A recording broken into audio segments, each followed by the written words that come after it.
Hello अस्सलाम वालेकुम। आज हम पढ़ने वाले हैं इम्यून सिस्टम, इम्यूनिटी और हमारी बॉडी का प्रोटेक्टिव मैकेनिज़्म होता है इम्यून सिस्टम। हम काफ़ी टाइम से पढ़ते हुए आ रहे हैं। 9th क्लास में भी हमने 9-10 की बायोलॉजी में भी पढ़ा था, फर्स्ट ईयर सेकेंड ईयर की बायोलॉजी में भी इसके बारे में पढ़ा है। तो ये इम्यूनिटी अब हमारे पास फिर से आ गई है क्योंकि काफ़ी इम्पॉर्टेंट मैकेनिज़्म है। यही मैकेनिज़्म जो कि है हम डॉक्टर्स को हेल्प करता है किसी भी पेशेंट के किसी भी डिज़ीज़ को ट्रीट करने में। तो इम्यून सिस्टम एक्चुअली है क्या? इम्यून सिस्टम हमारे पास प्रोटेक्टिव मैकेनिज़्म है बॉडी का, जो कि हमारे पास फॉरेन पार्टिकल से प्रोटेक्ट करता है, बैक्टीरिया से प्रोटेक्ट करता है, वायरसेस से प्रोटेक्ट करता है, फंजाई से प्रोटेक्ट करता है। कोई भी चीज़ जो कि हमारे बॉडी के लिए हार्मफुल है, उससे प्रोटेक्शन की जिम्मेदारी किसकी है? इम्यून सिस्टम की है। ये एक तरह से हमारी बॉडी की पुलिस है। बॉडी की पुलिस है। कोई भी इशू होगा, आगे पीछे कोई भी चीज़ होगी, कोई भी क्रिमिनल एक्टिविटी हमारी बॉडी के अंदर चल रही होगी, उसको वो प्रिवेंट करेगा। तो उसके प्रिवेंशन में हमारे पास कौन काम कर रहा है? इम्यून सिस्टम काम कर रहा है। इसको हम इम्यूनिटी भी कहते हैं, इम्यून सिस्टम भी कहते हैं। बेटर जो कि अभी हमारे पास जो हम इसकी डिफरेंट टाइप्स पढ़ेंगे उसके अंदर इम्यूनिटी का इस्तेमाल किया गया है। इम्यूनिटी का नेम है तो इनेट इम्यूनिटी है, एक्वायर्ड इम्यूनिटी है। अब जो हमारे पास इम्यूनिटी होती है वो दो तरह की होती है। एक होती है इनेट इम्यूनिटी, दूसरी होती है एक्वायर्ड इम्यूनिटी। अब जो इनेट इम्यूनिटी होती है वो नॉन स्पेसिफिक होती है। नॉन स्पेसिफिक से क्या मुराद है? नॉन स्पेसिफिक से मुराद ये है कि भाई वो ऐसी पुलिस है, जैसे हमारे पास नॉर्मल काली वर्दी वाली पुलिस हैं, वो कोई भी, मतलब अगर आपके पास क्रिमिनल एक्टिविटी है, अगर आप बाहर गन लेके घूम रहे हो तो आपको फ़ौरन पकड़ लेगी और पूछेगी भाई कि एक गन कहाँ लेके जा रहे हो, तुम्हारे पास लाइसेंस है कि नहीं है। इसी तरह बॉडी के अंदर अगर हमारे जो कि हमारे पास, आपको पता है बॉडी के अंदर जो कि है कुछ ही पार्ट्स हैं जहाँ से जो कि हमारे पास एंट्रेंस ऑफ बैक्टीरिया या एंट्रेंस ऑफ वायरस हो सकती है। कौन सी जगह हैं? ओपनिंग्स हमारे पास दो हैं, एक माउथ ओपनिंग है और एक दूसरा हमारे पास रेक्टल ओपनिंग है जो कि रेक्टस के बाहर है। तो ये दो ओपनिंग हमारे पास है। इसके अलावा हमारे पास आइस के थ्रू जो कि बैक्टीरिया वायरस जा सकते हैं, यहाँ से थोड़ी सी ओपनिंग है जो कि छोटी ओपनिंग है। उसके अलावा नोज़ से जो कि जाते हैं, नोज़ पे भी हमारे पास ओपनिंग है जिसके थ्रू बैक्टीरिया वायरसेस जा सकते हैं। और उसके अलावा जहाँ जहाँ से नहीं जा सकते वो सारी जगहों को कौन कवर करिए? स्किन कवर करिए। तो स्किन की हेल्प से जो कि हमने इनेट इम्यूनिटी प्रोवाइड की, हमने बैक्टीरियाज को रोका कि भाई वो एंटर ही ना हो पाए। जब एंटर ही नहीं होंगे तो हमारे पास कोई पुलिस को काम करने की ज़रूरत ही नहीं पड़ेगी, पहले ही बाहर से बैरियर लगे हुए। तो ये पहला डिफेंस जो कि इनेट इम्यूनिटी का है वो यही है, स्किन है। और इसका क्या मकसद होता है कि भाई कोई भी पास जो कि बैक्टीरिया या वायरसेस हैं वो एंटर ना हो पाए बॉडी के अंदर। और अगर एंटर हो जाता है गलती से, समझ लो नोज़ के थ्रू एंटर हो गया या माउथ के थ्रू एंटर हो गया, कहीं से भी अगर एंटर हो गया, बॉडी के अंदर आ गया, तो बॉडी के अंदर आने के बाद जो हमारे पास है WBCs के थ्रू जो कि फेगोसाइटोसिस हो जाएगा, उससे WBCs लड़ेंगे, उससे मैक्रोफेजेस लड़ेंगे। तो हमारी बॉडी में क्या होता है, किस तरह का सिस्टम है? कुछ इस तरह का सिस्टम है कि हमारी बॉडी के जितने भी डिफरेंट ऑर्गेन्स हो गए, डिफरेंट हमारे जो कि मसल्स हो गए, इनके आसपास जो कि कुछ जगह बंडल्स बने हुए हैं जिसके अंदर बहुत सारे WBCs साथ रह रहे हैं, मैक्रोफेजेस रह रहे हैं। इसी तरह हमारे पास लिवर के मैक्रोफेजेस अलग हैं। हर ऑर्गन के पास अपने अपने मैक्रोफेजेस हैं। मतलब हर जगह जो कि हमारे पास है पुलिस स्टेशन है। जैसे हमारे पास पाकिस्तान में पुलिस स्टेशन आपको हर जगह मिलेगा, इसी तरह बॉडी के अंदर हर जगह पुलिस स्टेशन है जहाँ पे अलग अलग WBCs बैठे हुए हैं। तो जैसे ही हमारे पास एक वायरस एंटर होता है, तो एंटर होने के बाद अब नेक्स्ट स्टेप क्या है कि WBCs के किसी भी स्टेशन को वो क्रॉस करे। अगर गलती से उसने किसी भी स्टेशन को क्रॉस कर दिया तो WBCs को पता चल जाएगा कि भाई ये बैक्टीरिया है, चलो इसको स्कैन किया और उससे फाइट करना शुरू कर देंगे। अब फाइट करने के बाद हो सकता है कि भाई वो जो क्या नाम है WBC है उसको किल कर दें या वो WBC को किल करना शुरू कर दें। अब ये डिपेंड करता है कि वायरस कितना स्ट्रांग है। अच्छा, इसके अलावा जो हमारे पास इनेट मैकेनिज्म है वो हमारे पास और भी होता है। अब जैसे आप खाना खाते हो तो खाना खाने के बाद हमारे पास, आपको पता है, स्टमक के अंदर सेक्रीशन ऑफ HCl होती है। और हमने ये भी पढ़ा है कि HCl क्यों सेक्रीट होता है? इसलिए सेक्रीट होता है ताकि ये वायरस वगैरह को किल कर सके या बैक्टीरिया जो भी हमारे फूड के अंदर है उसको किल कर सके। तो ये भी इनेट इम्यूनिटी है। इसी तरह एक और इनेट इम्यूनिटी का मैकेनिज्म हमारे पास थूक के अंदर भी है। थूक, स्लाइवा जिसको हम कहते हैं। तो जो स्लाइवा है, स्लाइवा के अंदर हमारे पास IgA या फिर IgG एंटीबॉडीज़ पाई जाती हैं। मेरी तो गूगल का तो कहना है IgG और IgA दोनों उसके अंदर अवेलेबल होती हैं, तो वो आप देख लीजिएगा। तो IgG और IgA हमारे पास एंटीबॉडीज़ हैं जो कि स्लाइवा के अंदर प्रेजेंट होती हैं। वो हमारे पास क्या करती हैं, इनेट मैकेनिज्म प्रोवाइड कर रही हैं। जैसे भी कोई आप फूड एंड मुंह में लेते हैं, उसको च्यू करते हैं तो स्लाइवा की सेक्रेशन होती है। स्लाइवा वहाँ पे कुछ जो कि है बैक्टीरियाज को मार देता है, किसके थ्रू, IgG एंटीबॉडीज़ और IgA एंटीबॉडीज़। अब आप बोलेंगे ये एंटीबॉडीज़ आ गई तो एंटीबॉडीज़ हमारे पास एक्वायर्ड इम्यूनिटी में होती है। नहीं, ऐसी बात नहीं है, एंटीबॉडीज़ एक्वायर्ड इम्यूनिटी में नहीं होती। इन दो इम्यूनिटी का जो हमने डिफ्रेंशिएशन किया हुआ है, इन दो इम्यूनिटी की जो टाइप्स हैं हमारे पास, ये इस बेसिस पे हैं कि भाई इनेट इम्यूनिटी खाली नॉन स्पेसिफिक लोगों को मारेगा, मतलब वो कोई स्पेशल केस पे नहीं आया हुआ। कोई भी मतलब आ रहा है, पुलिस जैसे होती है हमारी, कोई भी आता है उसकी वो तलाशी लेती है। लेकिन अगर आप FBI वगैरह की बात करते हो तो वो डिफरेंट मिशन पे आती हैं और वो एक ही मिशन को पकड़ती हैं और उसी को ख़त्म करती हैं। जैसे अगर ड्रग को ख़त्म करने आई हैं तो वो ड्रग के जितने डीलर्स हैं उन पे ही जो कि है जाके अटैक करेंगे, वो दूसरों पे अटैक नहीं करेंगे। वो नॉर्मल इंसान को जाके नहीं पूछेंगे आप ये वेपन्स लेके कहाँ जा रहे हो। तो ये डिफरेंस है हमारे पास एक्वायर्ड और इनेट इम्यूनिटी में। और आगे चलते हैं, इनेट इम्यूनिटी जो कि किस तरह से होती है। बॉडी टेम्परेचर हमारे पास आपको पता है, ये भी प्रोटेक्टिव मैकेनिज्म है। क्या होता है कि हमारे पास अगर बैक्टीरिया की जो कि है एक्टिविटी को स्लो डाउन करना है तो उसके लिए हमारे पास टेम्परेचर को इंक्रीज़ कर दिया जाता है। इसको, ये भी इनेट इम्यूनिटी का रिस्पॉन्स है। अब इनेट इम्यूनिटी को जो कि हमने दो डिविजन्स में डिवाइड किया हुआ है। कौन से डिविजन्स हैं? एक तो ये इस तरह भी बोल सकते हैं कि भाई फर्स्ट लाइन ऑफ डिफेंस और सेकेंड लाइन ऑफ डिफेंस, ठीक है। इस तरह भी कह सकते हैं कि physical barriers and blood bond है। अब फिजिकल बैरियर्स कौन से हैं? वही फर्स्ट लाइन डिफेंस के हमारे पास स्किन आ जाती है, हमारे पास म्यूकस मेम्ब्रेन्स आ जाती हैं, जो हमारे पास और ऑर्गन्स की अपनी मेम्ब्रेन्स आ जाती हैं। फिर इसके बाद हमारे पास flushing action of urine and tears आ जाता है। टीयर्स के थ्रू जो हमारे पास टीयर्स निकलते हैं, अगर आपके आई में इन्फेक्शन है तो आपको पता है आपके जो कि टीयर्स हैं ज़्यादा निकल रहे होते हैं। तो वो क्यों निकल रहे होते हैं? इसलिए निकल रहे होते हैं क्योंकि वो बैक्टीरिया से फाइट करने की कोशिश कर रहे होते हैं बार बार, जो कि उसके अंदर भी हमारे पास एंटीबॉडीज़ होती हैं टीयर के अंदर। इसी तरह स्टमक का एसिड है, स्टमक एसिड जो कि क्या है, फर्स्ट लाइन ऑफ डिफेंस है। फर्स्ट लाइन ऑफ डिफेंस में हमारे पास स्किन आती है, म्यूकस मेम्ब्रेन्स वगैरह आती हैं जो कि बिल्कुल बहुत ज़्यादा नॉन स्पेसिफिक हैं। स्लाइवा आ गया, ये सारी छोटी छोटी चीज़ें हैं जो मतलब कुछ भी देखे बिना बस ऐसे एक्ट करती हैं, देखती हैं। प्रोटेक्टिव मैकेनिज्म है कि भाई कोई भी अगर हो तो प्रिवेंशन हो जाए हमारे पास, कोई भी बैक्टीरिया अगर हो। फिर हमारे पास ब्लड बॉन्ड है, अगर हमारे पास फिजिकल बैरियर्स से क्रॉस करते हुए वायरस पहुंच गया ब्लड के अंदर तो हमारे पास क्या होगा? तो हमारे पास हैं फैगोसाइट्स हैं। कौन से? Neutrophils, macrophages, basophils, eosinophils, natural killer cells. तो ये सारे जो कि बैठे हुए होते हैं। मैक्रोफेजेस का मैंने आपको बता दिया, हर ऑर्गन के अपने अलग मैक्रोफेजेस होते हैं, लिवर के अलग होंगे, ब्रेन के अलग होंगे। तो ये सारे मैक्रोफेजेस जो कि हर ऑर्गन के अंदर बैठे हुए होते हैं। किसी भी ऑर्गन के अंदर अगर वायरस दिख जाए मैक्रोफेजेस को तो वो फ़ौरन मैक्रोफेजेस एक्टिवेट होकर उनको मारने शुरू हो जाते हैं। न्यूट्रोफिल्स वगैरह ये सारे जो कि बेसोफिल्स, इजिनोफिल्स, ये लोग जब उनको सिग्नल मिलता है कि भाई यहाँ पे जो कि है बैठा हुआ है कोई वायरस, तो जब सिग्नल मिलता है तो ये लोग एक्टिवेट होते हैं और आके उसको मारते हैं। ये तो सारी बात हो गई इनेट इम्यूनिटी की। अब हमारे पास दूसरा जो इम्यूनिटी का टाइप है वो है एक्वायर्ड इम्यूनिटी। एक्वायर्ड इम्यूनिटी में देखते हैं कि हमारे पास कौन सी टाइप्स हैं। एक्वायर्ड इम्यूनिटी को हमने दो क्लासिफिकेशन में डिवाइड किया है। सबसे पहले बता दूं एक्वायर्ड इम्यूनिटी है क्या। एक्वायर्ड इम्यूनिटी में क्या होता है कि हमारे पास जो कि हमारा वायरसेस से डिफेंस है वो स्पेसिफिक होता है। फॉर एग्जांपल अगर हमारे पास एक्वायर्ड नहीं, एग्जांपल ये देता हूँ कि भाई एक वायरस आया, वायरस को जो कि है इनेट इम्यूनिटी ने मारने की कोशिश की, नहीं मार पाए, बहुत ज़्यादा स्ट्रॉन्ग था। तो फिर उसके बाद इनेट इम्यूनिटी के मैक्रोफेजेस को पता चल गया कि भाई ये हम मार नहीं पा रहे और बहुत ज़्यादा आ गए और बॉडी को इन्फेक्ट कर रहे हैं। तो फिर ये लोग जो है एक्वायर्ड इम्यूनिटी को बुलाते हैं। और एक्वायर्ड इम्यूनिटी में हमारे पास दो टाइप्स हैं, humoral immunity, B cell immunity, या फिर cell mediated immunity. Humoral immunity, B cell immunity तब होता है जब आपके पास वायरस आ जाए लेकिन अभी वायरस ने अपना इफेक्ट नहीं दिखाया हो, मतलब आपकी बॉडी के अंदर एक वायरस आ चुका है लेकिन आपकी तबीयत ख़राब अभी तक नहीं हुई है।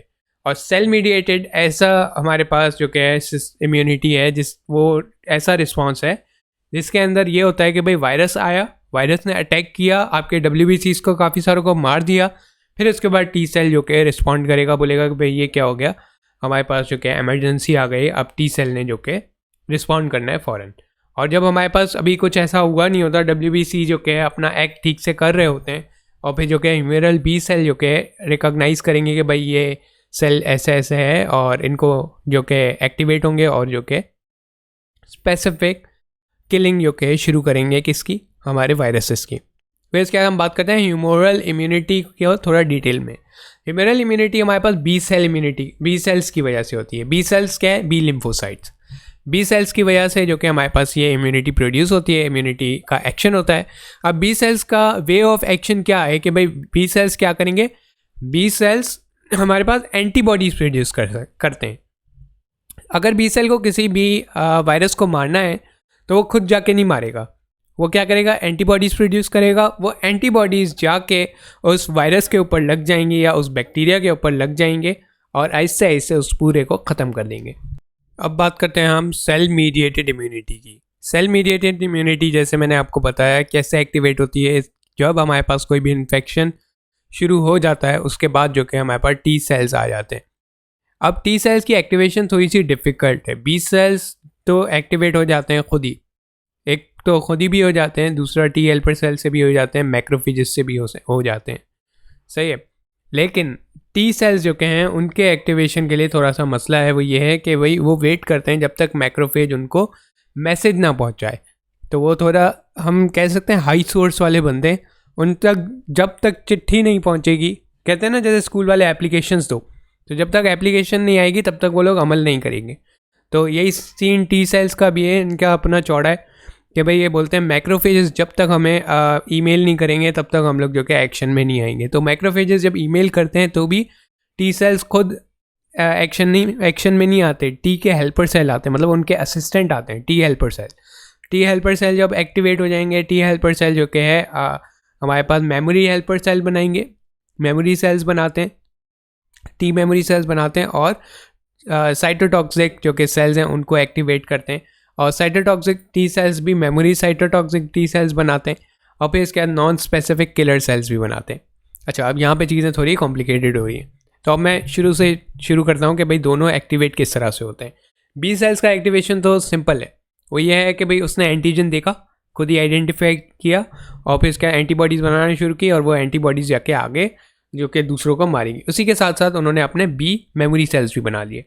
तो कि जैसे उनको एंटीजन नया मिल गया ना, एंटीजन उन्होंने डिटेक्ट कर लिया, अब उन्होंने अपनी इन्फॉर्मेशन को स्टोर करने के लिए अलग से मेमोरी सेल्स बना लिए जो कि इन्फॉर्मेशन स्टोर करके लाइब्रेरी में रखेंगे कि भाई ये फ़िलहाल दुश्मन हमारे पास इस डेट को आया था, अगली दफ़े आया तो भी हम लोग देख लेंगे, और इसको हमने इस तरह से मारा था, अगले दफ़े आया तो हम इसी तरह से मारेंगे ताकि ये हमारे लिए आसानी हो, याद रहे उनको।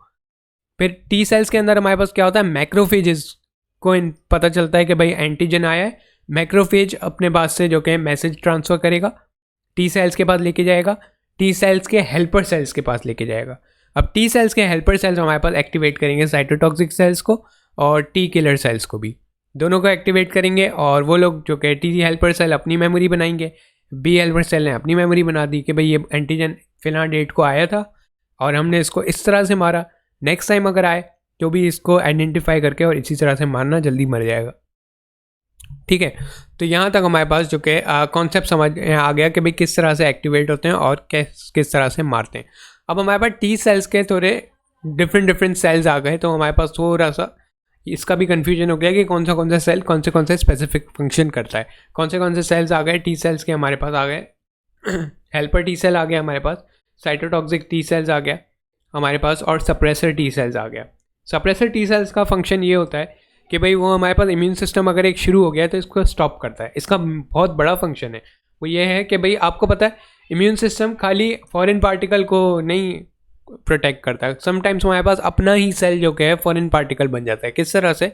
अपने सेल में कोई एबनॉर्मेलिटी आ जाए, जैसे कि हमारे पास कैंसर होता है, कैंसर मोस्ट कॉमन एग्जांपल है क्योंकि हर किसी को पता होता है कैंसर कोई बीमारी बाहर से नहीं आती, कैंसर बीमारी अपने ही सेल की है। अपना सेल खुद ही जो कि ओवर ग्रोथ करना शुरू कर देता है, अपने अंदर जो कि माइटोटिक डिवीजन करने शुरू हो जाता है और बढ़ने शुरू हो जाता है, और उसको फिर जो कि कैंसर सेल्स को मारने के लिए कौन इस्तेमाल होता है? हमारे पास इम्यून सिस्टम जो कि कैंसर सेल्स को ख़त्म करता है। हालांकि वो सेल्स तो अपने सेल्स को मार रहा है। तो अगर हम लोग जो कि हमारे पास सप्रेसर टी सेल्स की कमी हो, सप्रेसर टी सेल्स ना हो, उनकी फंक्शनैलिटी ख़त्म हो जाए, तो हमारे पास टी सेल्स का एक्टिवेशन तो हो जाएगा, वो वायरसेस को तो ख़त्म कर देगा, फिर उसके बाद वो अपने सेल्स को भी ख़त्म करना शुरू हो जाएगा। तो सप्रेसर टी सेल्स काफ़ी इंपॉर्टेंट है। वो क्या करते हैं, एक दफ़ा जब आपने देखा कि भाई जो कि वायरसेस हैं ख़त्म हो गए, अब टी सेल्स को वापस घर जाना चाहिए, ये गोलियां चलाना बंद कर देना चाहिए, तो उसके लिए वो सिग्नल फेंकेगा कि भाई अब सप्रेस कर दो, बस हो गया हमारा इम्यून सिस्टम, अब हमारी बॉडी जो कि सेफ़ है, सेफ के सिग्नल्स पहुंचाएगा और टी सेल्स का एक्टिवेशन खत्म हो जाएगा। अब बात करते हैं हेल्पर टी सेल क्या करता है। हेल्पर टी सेल के पास डिफरेंट टाइप के रिसेप्टर्स होते हैं, तो TCR और CD4 रिसेप्टर्स होते हैं। ये जो कि हमारे पास कोई भी बैक्टीरिया वगैरह को जो कि डिटेक्ट करने में हेल्प करते हैं। बैक्टीरिया को डिटेक्ट करेगा, फिर उसके बाद आपको पता है टी सेल जो कि हमारे पास, उसके दो फंक्शंस होते हैं। एक ये होता है बी सेल को एक्टिवेट करे, दूसरा ये होता है साइटोटॉक्सिक टी सेल्स को एक्टिवेट करे। दोनों को एक्टिवेट करेगा और फिर उसके बाद जो कि क्या हो जाएगा। अच्छा, एक्टिवेट किस तरह से करता है, वो हम अपना एंटीबॉडीज़ जो कि फेंकता है, कुछ अट्रैक्टिव केमिकल्स फेंकता है जिसको देख के टी सेल्स और बी सेल्स अट्रैक्ट होते हैं। नेक्स्ट हमारा सेल है साइटोटॉक्सिक सेल। नाम से ही पता चल रहा है ये साइटोटॉक्सिक है कि भाई कोई ऐसा सेल है जो कि किल करेगा माइक्रो ऑर्गेनिज्म को। तो ये किल करता है माइक्रो ऑर्गेनिज्म को। इसके पास CD8 रिसेप्टर होता है, क्या करता है, बाइंड होता है माइक्रो ऑर्गेनिज्म के साथ, माइक्रो ऑर्गेनिज्म को पकड़ लेगा, परफोरेंस नाम का एक हमारे पास केमिकल है, उसको रिलीज करेगा। वो परफोरेंस क्या करेगा, होल बना देगा मेम्ब्रेन में। किसकी मेम्ब्रेन में, बैक्टीरिया की मेम्ब्रेन में, बैक्टीरिया वायरस XYZ जो भी है, फॉरेन बॉडी। तो फॉरेन बॉडी की मेम्ब्रेन के अंदर होल बना देगा, फिर उसके अंदर से जितने भी साइटॉक्सिक सब्सटेंसेज हैं वो सेक्रीट करेगा। उसके पास क्या है, साइटॉक्सिक सब्सटेंसेज एक्चुअली प्रेजेंट है। तो वो जब रिलीज़ करेगा तो क्या होगा, वो जो दूसरा बैक्टीरिया है, बैक्टीरिया का जो कि इम्यून सिस्टम है वो रिस्पॉन्स करेगा, उसके अंदर इन्फ्लेमेशन होगी, उसके अंदर स्वेलिंग होगी, और वो बेचारा सिंगल सेल है। तो उसके लिए हमारे जो साइटोटॉक्सिक सब्सटेंसेज हैं वो बहुत ज़्यादा हैवी हो जाएंगे, तो वो स्वेल होकर फ़ौरन वहीं पे बर्स्ट हो जाएगा। इसी वजह से जो कि हमारे पास पस की फॉर्मेशन भी होती है। इसी तरह कुछ और सेल्स का एक्शन इस तरह से भी है कि वो जाके कुछ और सेल्स का, टी सेल का नहीं है ये एक्शन कुछ इस तरह का है कि वो माइक्रो ऑर्गेनिज्म को खाएगा और खुद मर जाएगा। तो इस कंडीशन में क्या होता है, हमारे पास पस की फॉर्मेशन होती है। अच्छा, हेल्पर टी सेल की कुछ और बात कर लेता हूँ कि हेल्पर टी सेल में मैंने जैसे आपको बताया कि बी सेल्स और टी सेल्स को अट्रैक्ट करने के लिए केमिकल्स फेंकता है। वो केमिकल्स कौन से होते हैं इनकी बात करते हैं। इंटरल्यूकिन जो कि केमिकल्स होते हैं उनका नाम है इंटरल्यूकिन 1, इंटरल्यूकिन 2, इंटरल्यूकिन 3, 4, 5। तो ये इंटरल्यूकिन्स होते हैं हमारे पास जो कि दूसरे सेल्स को लिम्फेटिक सिस्टम नहीं, इम्यून सिस्टम के अंदर दूसरे सेल्स को अट्रैक्ट करने के लिए ये रिलीज होते हैं। तो इंटरल्यूकिन 2 किसको एक्टिवेट करते हैं, हेल्पर टी सेल्स को एक्टिवेट करते हैं, साइटोटॉक्सिक टी सेल्स को एक्टिवेट करते हैं। इंटरल्यूकिन 4 और 5, IL4 IL5 इस तरह से अक्सर पिक्चर्स में आपको डिनोट हुआ दिखेगा और काफ़ी कंफ्यूज करेगा। तो ये कुछ इस तरह का है कि भाई स्टिमुलेट करता है डिफरेंट सेल्स को, तो कंफ्यूज मत होइएगा। इंटरल्यूकिन 4 और इंटरल्यूकिन 5 स्टिमुलेट करता है बी सेल को ताकि एंटीबॉडीज प्रोड्यूस करेंगी वो। और L3 क्या करेगा, प्रमोट करेगा ग्रोथ की ताकि बी सेल ज़्यादा से ज़्यादा बने, किसके अंदर, बोन मैरो में। अब बात करते हैं ये सेल्स बनते किधर हैं। जो हमारे बी सेल्स और टी सेल्स हैं इनकी फॉर्मेशन किधर होती है। हमारे जो बी सेल है इसकी फॉर्मेशन होती है बोन मैरो के अंदर। बोन मैरो के अंदर इसकी फॉर्मेशन शुरू होती है। बोन मैरो के बाद ये हमारे पास जाएगा लिवर के अंदर जाता है, और फिर जब लिवर के अंदर जाएगा इसकी असल में प्री प्रोसेसिंग हो रही है। शुरुआत इसने कहाँ से की, बोन मैरो से शुरू किया। बोन मैरो के बाद ये आया हमारा लिवर के अंदर आने के बाद क्या, ये मेच्योर हो जाएगा और रिलीज़ हो जाएगा, और वो क्या करेगा, राइज करेगा एंटीबॉडीज़ बनाना शुरू कर देगा। बट टी लिम्फोसाइट्स हैं वो हमारे पास, वो भी बोन मैरो में ही बनते हैं। इनिशियल स्टेज बी लिम्फोसाइट और टी लिम्फोसाइट या बी सेल टी सेल दोनों का बोन मैरो में है। लेकिन उसके बाद फर्दर जो कि बी सेल्स हैं हमारे, वो लिवर में जाके और ज़्यादा मेच्योर होते हैं, और जो हमारे पास टी लिम्फोसाइट्स हैं वो थाइमस में जाके मेच्योर होते हैं। टी से आप याद रख सकते हैं थाइमस, T फॉर थाइमस। इसी तरह बी को जो कि है थाइमस नहीं याद रख सकते, बी का हमारे पास डिफरेंट है। बी का similar names, first alphabet similar नहीं है। तो बी सेल्स होते हैं लिवर पे, मैचुरेशन लिवर में होती है बी सेल्स की, टी सेल्स की मैचुरेशन होती है थाइमस। यहाँ पे आज का लेक्चर ख़त्म करते हैं, इंशाल्लाह मिलेंगे नेक्स्ट वीडियो में। उसके अंदर इम्यूनिटी के और जो के टॉपिक्स हैं उनको भी डिस्क्राइब करूँगा। टाइप्स ऑफ एंटीबॉडीज़ हम पढ़ेंगे उसके अंदर हम जो के है पढ़ेंगे difference between primary response and secondary response, और इसके अलावा हम पढ़ेंगे जो कि है क्या है, हाँ इम्यूनाइजेशन जो कि हमारे पास एक्टिव और पैसिव, वो ये सारे टॉपिक्स नेक्स्ट वीडियो में पढ़ेंगे इंशाल्लाह। Thank you so much for watching. अल्लाह हाफिज़।